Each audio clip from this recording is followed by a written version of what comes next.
Number one is, audit your network. As these speeds become available and the latency gets really low, your users, when they're out and they're mobile, they'll have great access to your applications in the cloud or your data center, because that's where you have all that, all your applications sitting, let's say.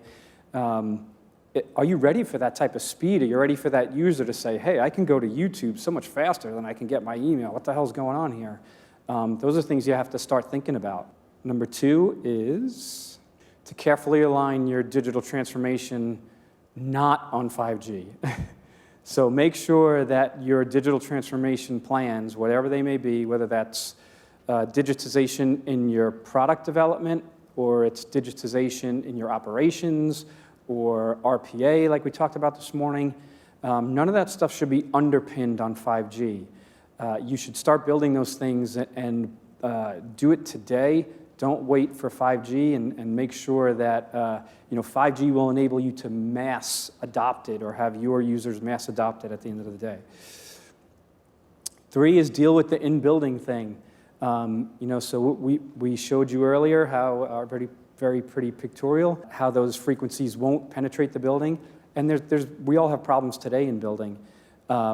But get ready for this, because if and when 5G comes to the mass mobile market and your end users are out on the street and they're getting 5G connectivity and they're getting this great user experience and they're downloading all these files and doing all your work, and I don't know, maybe it's an Epic application in the healthcare industry or something that works great over 5G, and all of a sudden they walk in your building and they can't do it anymore. That's going to be a problem for you.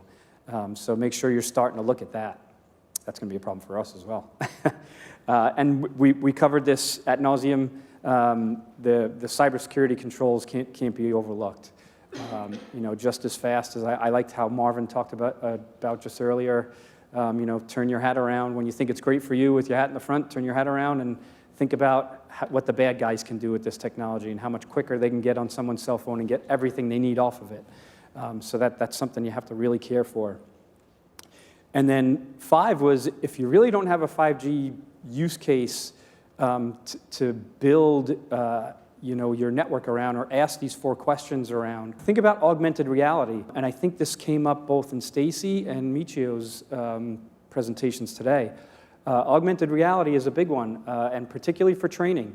And we can say remote robotic surgery it might be an example, but it's more around training. If you think about, even in our industry, help desk, or if you could say, hey, end user, put these glasses on and show me what you're doing, and they put the glasses on, and you could see exactly what they're clicking. Maybe we can remotely slap them upside the head and tell them what they're doing wrong. I don't know. There's got to be something we could do.